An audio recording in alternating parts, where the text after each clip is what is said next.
Hello everyone, good morning. আশা করি তোমরা সবাই অনেক ভালো আছো, সুস্থ আছো। আমিও কিন্তু বেশ ভালো আছি। আমি রত্না, আমার এই ছোট্ট পরিবারে আরও একটি নতুন ব্লগে তোমাদের সবারই অনেক ভালোবাসার, অনেক ওয়েলকাম। আজকে দিনটা হইতেছে বৃহস্পতিবার আর এখন সময় হইতেছে 7টার মতো। তো আজকে ব্লগটা এখান থেকে শুরু করলাম, আশা করি তোমাদের ভালো লাগবো। তো অবশ্যই সঙ্গেই থাকো। তো এই তো ঘুম থেকে উঠছি, আজকে পরের 10টা-5টা ডিউটি আছে। আর দেখো না, আজকেই ঘুমতে উঠতে লেট হয়ে গেছে। গতদিনের ব্লগে দেখছিলা সমস্ত কাজ বাজ সাইরা বিছনা চাইতেই আমার কিন্তু 12টা বাইচা গেছে। তারপরে এডিটিংয়ের কাজ সেরে ঘুমাইতে ওই 3টার মতো কিন্তু বাইচেই গেছিল গা। তো এই তো ঘুমটা কমপ্লিট হয়েছে না, সকালবেলা তাড়াহুড়া করে যে ঘুম থেকে উঠে আগে ফ্রেশ হয়ে নিছি। তো বর এখনও ঘুমতে উঠছে না, আরও তো সকালবেলা তো ওর সেরকম কাজও নাই, যেহেতু 10টা-5টা ডিউটি আছে, আইতে 5টার সময়। তো সকালবেলা ও একটু ঘুমাক, এইদিকে আমি আমার কাজকর্ম সারি। দেখবা বাড়ির বউদের না এত বেলা করে ঘুমানোটা ঠিক শোভা পায় না। আর ঘুমাইলেও দেখবা প্রচুর কাজকর্ম কইরা থাকে, মাথার মধ্যে একটা টেনশন ঘুরে, সে যে তুমি একটু আরাম করে ঘুমাইবা, সেই আরামটা না বাড়ির বউদের কপালে হয় না। এই হইতেছে ব্যাপার আর কি। সে বরের ডিউটি থাকুক বা যাই থাকুক, আমার কিন্তু একটু সকাল করে উঠতে লাগে। আর একটু বেলার দিকে যদি ঘুম থেকে উঠি তাইলে না মানে মাথার মধ্যে যেমন আকাশ ভেঙে পড়ে, কইতে যে কাজ শুরু করবো এটাই বুঝতে পারি না। আর এইটা ভাবতে ভাবতে দেখবা আরও আধা ঘন্টা জাগা। তো এই তো আছে ব্যাপার। তো এই যে সকালবেলা অ্যালার্ম লাগিয়ে রাখছিলাম 6টার দিকে, আর ঘুম ভাঙছে এখন 7টার দিকে। তো চলো এখন আর কথা করে একদম সময় নাই, এই কারণে সকালবেলা আর তোমাদের হাই হ্যালো কিছুই কইলাম না, সোজা কাজকর্মগুলি শুরু কইরা দিছি। তো আগে ফ্রেশ হয়ে নিছি, আর কয়েকটা জামা কাপড় আছিল যেগুলি কালকেও ওই যে বালতিটার মধ্যে কইরা বাথরুমে রাইখা দিছিলাম আর কি। তো যেইটা কাঁচা ধোয়া করার আছে সকালবেলায় 1টা-2টা করে তুকাইয়ে পার করতে দেখবো আবার অনেক সময় জাগা। তো বেলা বাড়ার সাথে সাথে রৌদ্রটাও প্রচণ্ড উঠে, তখন আর কাজ করতে না শরীরটা একদম দেয় না। তো এখন কি করি জানো তো, যা কাঁচা ধোয়া থাকে সমস্তটা কিন্তু আগের দিনই ওই যে সাইডটা সেটা বালতির মধ্যে করে রাইখা দেই, যাতে সকালবেলা ঝট করে ভিজাই দিতে পারি। তো এই করলাম, এই যে জামা কাপড়টা ভিজাইয়া সেরে আগে ড্রেসটা চেঞ্জ করে নিয়েছি, তারপরে পেলাম এই যে সোজা রান্না করে। তো আজকের দিনটা শুরু হয়েছে এই যে রান্না করতে গিয়ে। তো গতদিনের ব্লগে তো দেখতেই পাইছিলে সমস্ত বাসন টাসন ধুয়ে আমার এমনি রেখে দিয়েছিলাম। তো এইবার এই যে এই সমস্তটা গুছিয়ে রাখতেছি, তারপর আজকে রান্না বান্না শুরু করবো। তো অন্যদিন কি হয়, আগে ঘর দর গুছানি বাকি সংসারের যা কাজকর্ম থাকে সবটা সাইরা তারপর রান্না বান্না করি, কিন্তু আজকের দিনটা একটু অন্যরকম। আজকে আগে এই যে রান্না বান্না সারমো, তারপর ঘরের কাজ করবো, কারণ বরের যতক্ষণ ডিউটি না পাঠাইতে পারবো ততক্ষণ না মাথা থেকে টেনশন নামতো না।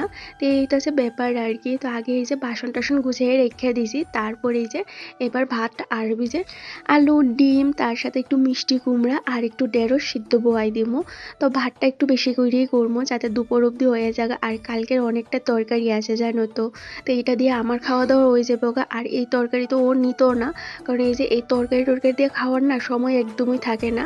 ওই যখন ধরো অপারেশন থাকে তারপর একটু ব্রেক টাইম থাকে 2-3 মিনিট, অনেক সময় তো একদমই সময় পায় না জানো তো। তো ওই তাড়াতাড়ি কইরা সেটা চামচ দিয়ে যেইটুকুনি খাইতে পারে, তো ওই বুঝিয়ে কিন্তু আমার সকালবেলায় যে খাবারটা রেডি করে দিতে লাগে ওরে। তো সিদ্ধ ভাতটাই সবচেয়ে বেটার আমার মনে হয়। আর সমস্ত যে সবজি দিয়া ডাল সব কিছু একসঙ্গে দিয়ে সেরা ভালো করে ঘি দা মাইখা দেলাই, তার সাথে একটু ফল বা অনেকদিন একটু দই দিয়া দিই, যেই দিন যেটা থাকে আর কি। তো এইভাবেই দিয়া দিই, যে সময় বুঝছে আর কি সবটাই করি। মানে কথায় আছে না, যেইদিকে বৃষ্টি হয় সেই দিকে ছাতা ধরলে কিন্তু একজন বুদ্ধিমতার পরিচয় আর কি। তো এইরকম একজন সুগৃহিণী হইতে হলে কিন্তু সময় বুঝে আমাদের সমস্ত কাজগুলি করতে লাগে, বা বুদ্ধি খাটায় কিন্তু সমস্ত কাজগুলি যদি আমরা করতে পারি ঠিক সময়ে প্রপারভাবে, তখনই দেখবা সমস্ত কাজগুলো যেমন সুন্দর হয় আর কোনো কাজে কিন্তু ফাঁক পড়ে না। তো এইদিকে চালটা দইয়ে হাঁড়িতে দিয়ে দিছি আর সিদ্ধর লেগে কিন্তু সমস্তটা দইয়ে প্রেসার কুকারে দিয়ে দিলাম। তারপর এই যে আয় পড়ছি এইবার সকালবেলার যে বাসি কাজটা আছে আগে এইটা কইরা লাই, কারণ এই যে ঘর ঝাড় না দিলে দরজার সামনে জল না দিলে তো রান্নাটাও বুয়াইতে পারতাম না। তো রান্নাঘরটা পরিষ্কার করার মতো কিচ্ছু নাই, কালকে রাত্রেও পরিষ্কার করে রেখে দিছি। আর আমি এইরকমই করি গো, রাত্রেবেলা যে কাজটা আমি গুছিয়ে রেখে দিই যাতে সকালবেলা এই যে আমার তাড়াহুড়া না করতে লাগে। এখন যদি আগের দিন রাত্রে এই কাজটা আমি না কইরা রাখতাম তাইলে এই যে সকালবেলা আমার এই কাজের লেগে কিন্তু আরও তাড়াতাড়ি কইরা ঘুম থেকে উঠতে লাগতো, বা এই যে এইখন ঘুম থেকে উঠে আমি এই সমস্ত কাজগুলি কাভার করতে পারতাম না। তো এই বুঝছে সেরে কিন্তু আমি কাজগুলি করি। আমার বরের আগের থেকে জিজ্ঞেস করি যে কালকে তোমার কখন ডিউটি, কারণ ওর ডিউটিটা জানতে পারলে আমি আমার ডিউটিটা ঠিকঠাক মতো করতে পারবো আর কি। তো এই আমার ঘর ঝাড় দেওয়া হয়ে গেছে, ঘরের জ্বালানাটা খুললা দিছি সামনের ঘরের, আর বাইরের অবস্থাটা তোমাদের দেখিয়ে দিলাম কেমন হয়ে রয়েছে। মানে এই যে এখন 7টার মতো বাজে আর এত রৌদ্র উঠছে জানো তো, মানে কাঠপাটা রৌদ্র যারে কই সেই রৌদ্র উঠছে। আর প্রচণ্ড তাপ গো, এখনো একটা গরম লাগতেছে। আর বেলা বাড়ার সাথে সাথে জানি কি একটা অবস্থা হইব এইটাই ভাবতেছিলাম। তো এইদিকে আমি ভাতের হাঁড়ি আর প্রেসার কুকারটা কিন্তু গ্যাসে পোয়াইয়ে দিয়েছি। তারপরে এই যে বরের ড্রেসপত্র রেডি করে নিয়ে সামনের বিছনায় রাখলাম। একটু পরেই ও ঘুম থেকে উঠে এইদিকে রেডি হইব, তখন হাতের দ্বারা জিনিস না থাকলে না ডাকাডাকি করা শুরু করে দিব। তো এখানে আগের থেকে সবটা একদম রেডি করে দিই। তো এইদিকে আমার রান্না বান্নাও কিন্তু কমপ্লিট হয়ে গেছে, সিদ্ধ ভাত তো বেশি একটা সময় লাগে না।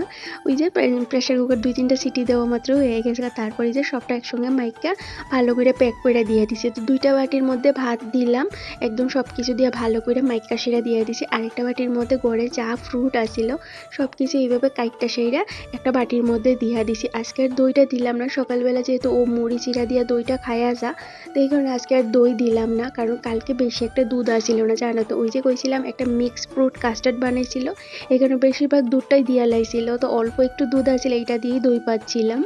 তো এই তো এদিকে বড় রেডি হয়ে গেছে গা, তো ওর খাবারটা তো প্যাক করে একদম ব্যাগপত্র গুছিয়ে দিলাইছি। তারপর দিলাম ওরে সকালের ব্রেকফাস্টটা। তো ব্রেকফাস্ট করতেছিল আর কইতেছিল আজকে একটু চিনিটা কম হয়েছে, কারণ কি জানো তো আমার বর না মিষ্টি খেতে ভীষণ পছন্দ করে। তার সাথে আমার শ্বশুর মশাই, আমার যে ননাস আছে শ্বশুরবাড়ি মোটামুটি সবাই, আমার শাশুড়ি মা বাদে সবাই কিন্তু মিষ্টি খেতে ভীষণ পছন্দ করে। আর বাবুর তো সুগারের প্রবলেম আছে, এই কারণে বাবুরে বেশি একটা মিষ্টি দেওয়াও হয় না, বেশি না একদমই দেওয়া হয় না।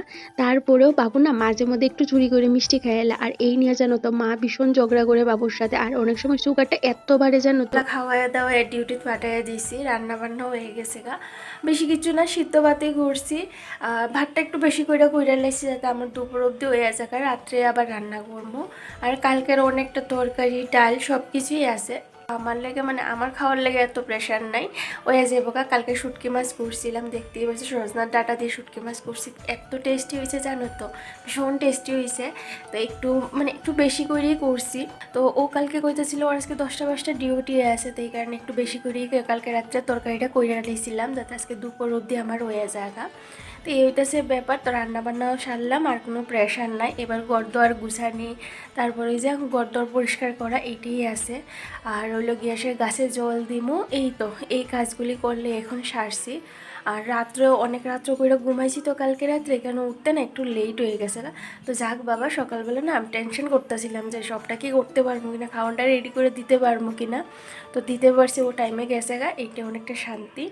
তো চলো এবার আস্তে ধীরে ঘরের কাজগুলি শুরু করি, মানে এই যে সকালবেলা যে একটা ব্যস্ত রুটিন থাকে এইটা করি। ঘর দোয়ার গুছানি, পরিষ্কার করা, ঝাড় দেওয়া, মুছা এইসব সার মতো আমার ঠাকুর সেবা দেওয়া আছে, তো সবটাই করবো। আর 10টা বাজ্যেও গেছে গা। তো চলো সঙ্গেই থাকো, আশা করি আজকের এই ব্লগটা তোমাদের ভালো লাগবে। তো চলো এবার কাজে হাত দিই। অন্যদিন তো ঘুম থেকে ওইটা ফ্রেশ হয়ে আগে বাড়িতে একটু কথা কইয়া নেই, কিন্তু আজকে এই কথা কওয়ার সময়টা একদমই পাইছি না। তো এই তো বরের ডিউটি পাঠায় সেটা, তারপর দুনো বাড়িতে একটু কথা কইলাম, মা বৌদি সবার সঙ্গে ওই আধা ঘন্টার মতো একটু কথা কইয়া নিছি। কারণ বুঝতেই তো পারো এখন তাদের মনের অবস্থা বেশি একটা ভালো না গো।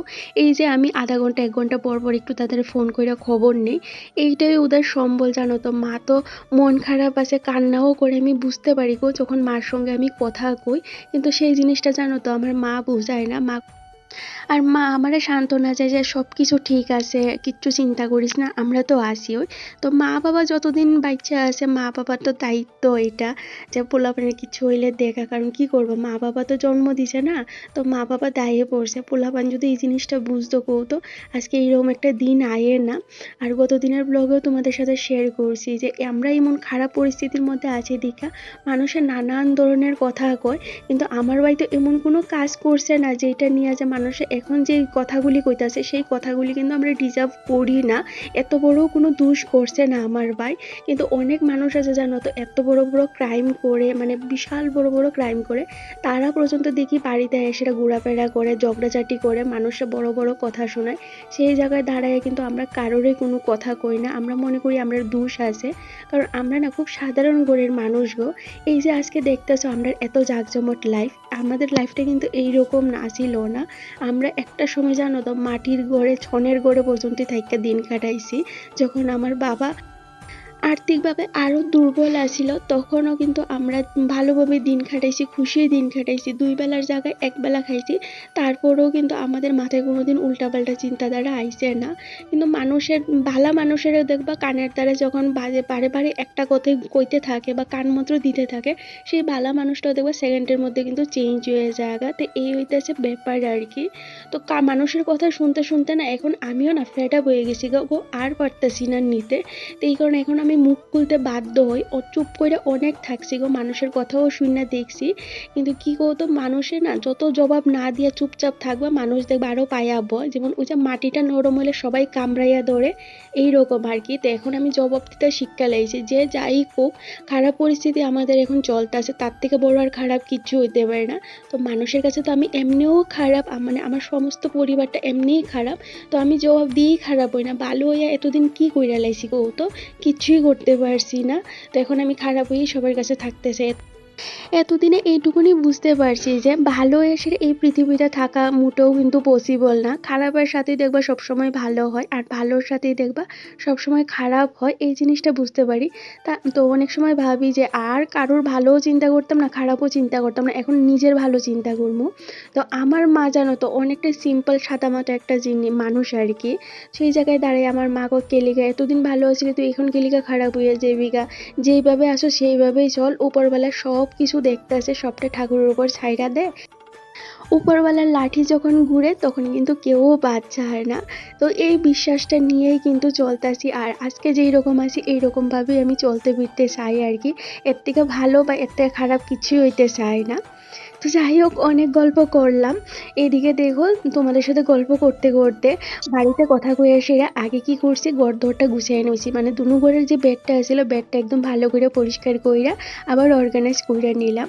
আর আজকে ভাবতেছিলাম জানো তো, যেহেতু একটু সকাল সকাল করে ঘুমতে উঠছি আর কালকে রাত্রেও ভালো ঘুম হয়েছে না, তো তাড়াহুড়া করে সমস্ত কাজগুলি সাইডে একটু ঘুমামো। কিন্তু আবার কি একটা মনে হয়েছে জানো তো, ভাবলাম যেহেতু রান্না বান্নাও সারলাম আর কোনো কাজের সেরকম প্রেশার নেই, ঘরদোরটা গুছাইয়া স্নান কইরা ঠাকুর সেবা দিয়া খাওয়া দাওয়া করে একটু ঘুমাবো আজকে। কিন্তু এই যে আবার হঠাৎ করে মনে হইলো সমস্ত কাজ বাজ যেহেতু সারলাম, সমস্ত বলতে কি কতো রান্নাঘরের কাজ, তো একটু ঘরদোরটা ভালো করে পরিষ্কার করি।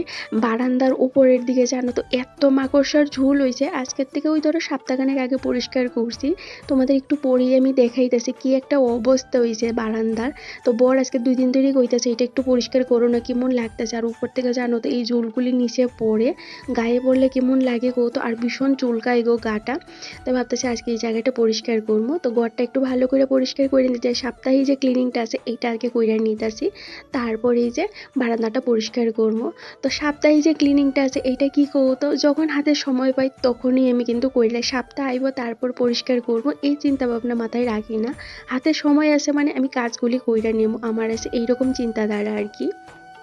তো এইদিকে আমি মোটামুটি ঘরদোর গুছিয়ে নিয়েছি, আর দেখতেই পেলে আজকে একটা টবের মধ্যে ছোট্ট একটা শিশি, এটার মধ্যে হলো ফেস সিরাম আসিল, তো এটা শেষ হওয়ার পরে শিশিটা দইয়া সেরে না এটার মধ্যে একটা মানি প্ল্যান্ট গাছ লাগাইছিলাম, সেই পাতাটা না নষ্ট হয়ে গেছে গা, তো ভাবলাম এটার মধ্যে আরেকটা লাগাইয়া দিই। তো ওই যে বারান্দার মধ্যে যে লতগুলি একটু লম্বা হয়েছে এখান থেকে একটা আগাটা কাইটটা না লাগাইছি। তো একটা বোন আমারে বেশ 2-3 দিন আগে কমেন্ট করছিল, দিদি ভাই মানি প্ল্যান্ট জলের মধ্যে রাখলে তো নষ্ট হয়ে যায়, তুমি কিভাবে রাখো একটু জানাই হতো। তো দেখো মানি প্ল্যান্ট জলের মধ্যে রাখলে কিন্তু নষ্ট হয় না, অনেক সময় দেখবা মাটিতে লাগাইলেও কিন্তু তাড়াতাড়ি গাছটা পচা জায়গা। তো মানে জলে হোক বা মাটিতে লাগানোর কিছু প্রসেস আছে, সেই প্রসেসটা যদি ফলো করো তাইলে তোমার গাছটা কোনোদিনই নষ্ট হইতো না, আর খুব তাড়াতাড়ি গ্রোও করবো, আর সেটা থেকে কিন্তু আরও সুন্দর সুন্দর লতও বাইরেব। আর একটু ভালো যদি টেক কেয়ার করতে পারো তাইলে দেখবা পাতাগুলি কিন্তু ভীষণ বড় বড় হইব। তো এইটা সহজ পদ্ধতি তোমার আমি কয়ে দিই কীভাবে জলে রাখবা। যেই পটটাতে বা যে জিনিসটাতে তুমি মানি প্ল্যান্টটা লাগাইবা সেটা কিন্তু একটু ভালো করে ধুইয়া নিবা, আর চেষ্টা করবে একদম ক্লিয়ার জল দেওয়ার, পরিষ্কার জল। আর যদি পারো একটু ফিল্টারের জল দিয়ে দেখো, গাছটা কিন্তু আরও বেশি ভালো থাকবো। তো আমি কিন্তু সবসময় যে পটের মধ্যে মানি প্ল্যান্ট গাছগুলি রাখি ওইটা কিন্তু আমি কোনোদিনই কালো হইবার লেগে দেই না। যখনই দেখি জলটা একটু লাল কালো বা গুলাগুলো হয়ে যায় সঙ্গে কিন্তু আমি জলটা পাল্টাইয়া দিই বা চেঞ্জ কইরা লাই আর কি, নাইলে গাছটা কিন্তু তাড়াতাড়ি নষ্ট হয়ে যায়। মানি প্ল্যান্ট এমন একটা গাছ জানো তো, সেটা যে কোনো জায়গায় কিন্তু সারভাইভ করতে পারে, একদম জিরো সানলাইট যেখানে একদম রৌদ্র হয় না সেই জায়গায় কিন্তু গাছগুলি ভীষণ ভালো গ্রো করে। শুধু খেয়াল রাখতে হবে কোন দিকে কৌতো, যাতে গাছের গুঁড়িতে কোনো ময়লা না জমে, ফাঙ্গাস না জমে, বা জলটা যাতে ময়লা না হয়, এইটুকুনি আমাদের নজর রাখতে লাগে। তো দিদিভাই তুমি যদি আজকের ব্লগটা দেখা থাকো তো অবশ্যই কিন্তু কমেন্ট করে জানাবে, আমি কিন্তু তোমার কমেন্টের রিপ্লাই দিয়েছি। তো তুমি এই জিনিসটা ফলো করতে পারো, দেখবা অনেক ভালো কিন্তু রেজাল্ট পাইবা। এই যে দেখতেছো আজকে আমার এত সুন্দর একটা গার্ডেন বা ঘরের ভিতরে যে মানি প্ল্যান্ট গাছগুলি আছে, আমি কিন্তু এই টিপসগুলি ফলো করি। এতগুলি মানি প্ল্যান্টের আমি চারা তৈরি করতে পারছি, বা আমার ছোট্ট ব্যালকনি গার্ডেনটা তৈরি করতে পারছি। আর ঘরের মধ্যে যদি এইরকম একটা সবুজ একটা জায়গা বা একটা কোণা থাকে তাহলে দেখবো মনটা কিন্তু এমনি ভালো হয়ে যায়। সকালবেলা ঘুম থেকে উঠতে সাইরা এইরকম যদি চোখের সামনে সবুজে ঘেরা থাকে তাইলে দেখবা মনটা যতই খারাপ থাকুক তারপর কিন্তু ভালো হয়ে যায়। আর গাছপালা তো এমনিও আমার ভীষণ পছন্দ, বিয়ের আগের থেকে তো গাছগুলি না ভীষণ যত্ন করি গো। সে আমার নিজের যতটা যত্ন না করি গাছে কিন্তু তার থেকে বেশি যত্ন করি। তো যাই হোক, এইদিকে এই যে ঘর-দর পরিষ্কার কইরা নিয়েছি, রান্না করতে শুরু কইরা একদম বেডরুম ডাইনিং রুম সবটাই কিন্তু একদম ক্লিন কইরা চকাচক কইরা নিয়েছি। তারপর আই বসে এই যে ব্যালকনিতে।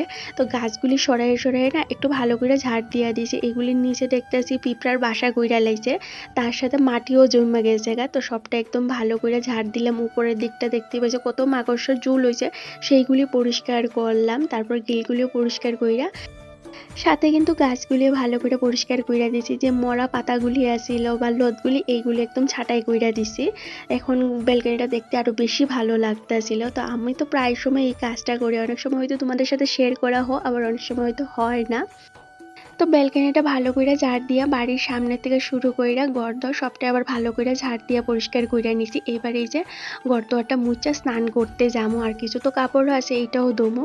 তো এইখানে জানো তো একটা স্নেক প্ল্যান্ট আছিল, এটা না উপর দিকে উঠতে উঠতে এখন গিয়ে সেটা একটা টপের মধ্যে আটকেই গেছিল তো এই কারণে আর গ্রো করতেছে না। তো ভাবলাম এটার একটু সাইড করে দিই, যে জায়গাটা ফাঁকা আছে তাইলে এটা তাড়াতাড়ি গ্রো করতে পারবো। আর এই তো হাতে গোনা আর মাত্র কয়েকটা দিন আমরাও তো বাড়িতে যাবো তখন এই যে 15 দিনের লেগে গাছগুলি এমনি থাকবো, জানি না কি অবস্থায় থাকবো। তো চেষ্টা করতেছি যাইবার আগে সবটাই যাতে সুন্দর করে গুছগাছ কইরা রেখে যাইতে পারি, যাতে বাড়িতে যায় সেটা আমার বেশি চিন্তা না করতে লাগে আর কি। গাছগুলি ভালো থাকে আর ঘরদোর পরিষ্কার পরিচ্ছন্ন থাকে, কারণ একটা পরিষ্কার পরিচ্ছন্ন সংসার কিন্তু লক্ষ্মীর পরিচয় আর কি। তো যাই হোক, এইদিকে যে স্নান দান সাইরা যে জামা কাপড়গুলি সকালে ভিজাই দিয়েছিলাম সেগুলি কাঁচা ধোয়া কইরা আয় পড়ছি এই যে ছাদে। আর আজকে যেহেতু বৃহস্পতিবার তো অনেকদিন সে শাড়ি পরা হয় না, তো ভাবলাম আজকে এই যে লাল সাদার এই শাড়িটা পরি। এই শাড়িটা আমার শাশুড়ি মা আমারে দিছিল, কইছে যখন মন্দিরে যাইবা বা ঘরে একটু একটু পূজা দিবা তখন এই শাড়িটা পইরো, দেখতে বেশ ভালো লাগবো। তো আজকে কিন্তু একদম লক্ষ্মীমন্ত বউ আর শাড়ি টাড়ি পইরা পূজা দিমু। তো চলো এই যে জামা কাপড়টা মেললা দিই। আর দেখতে পাইতেছো কি পরিমাণ রৌদ্র উঠছে, আর এখন একটুও বাতাস নাই গো। যখন বাতাসের দরকার আছিল না তখন কি পরিমাণ বাতাস, আর এখন বাতাসের দরকার এখন একটুও বাতাস নাই। আর একদম কাঠপাটা রৌদ্র, এই রৌদ্রটা মানে সহ্য করা যাইতেছিল না। এই কারণে এই যে শাড়ির আঁচলটা মাথায় দিয়া তারপরে কাপড় কইটা মেললাম। আর আজকে গাছে অনেক ফুল ফুটছে গো, কালকে জল দিয়েছিলাম তো দেখো গাছ ভর্তি ফুল। তো চলো কয়েকটা ফুল নিয়ে গড়ে যাই, তার সাথে কয়েকটা দুব্বা নিয়েছি আর ওই যে তুলসী পাতা নিয়ে নিয়েছি। তো আজকে যেহেতু লক্ষ্মীবার এই যে লক্ষ্মীর ঘরটা চেঞ্জ করে দিলাম আর কি। তো একটা বোন আমারে কমেন্ট করছিল যে দিদিভাই তুমি কিভাবে ঠাকুর সেবা দো, আমার একটু ভালো করে দেখায়ও, মানে প্রথম থেকে আমি ঠিক জানি না। তো অবশ্যই আমি চেষ্টা করব নেক্সট ব্লগে সমস্ত নিয়ম কানুনটা তোমার সাথে একটু ভালো করে দেখাইয়া দেবার, যে আমি কোন নিয়ম কানুন ফলো করে সেটা ডেলি ঠাকুর সেবা দিই। আর আজকে তো লক্ষ্মী বাড়তে, এই যে লক্ষ্মীর ঘরটাও চেঞ্জ করে দিলাম, সমস্তটাই রেডি করে হয়ে গেছে গা। এইবার চলো এই যে ঠাকুর সেবা দিই। আর মাঝে মধ্যে না এইরকম শাড়ি পরতে তো আমার বেশ ভালো লাগে, কিন্তু এই যে গরমের জ্বালা এইটা ভালো লাগে না গো। কিন্তু বাড়িতে যখন যাই তখন কিন্তু আমি চেষ্টা করি গরমেও শাড়ি পরার।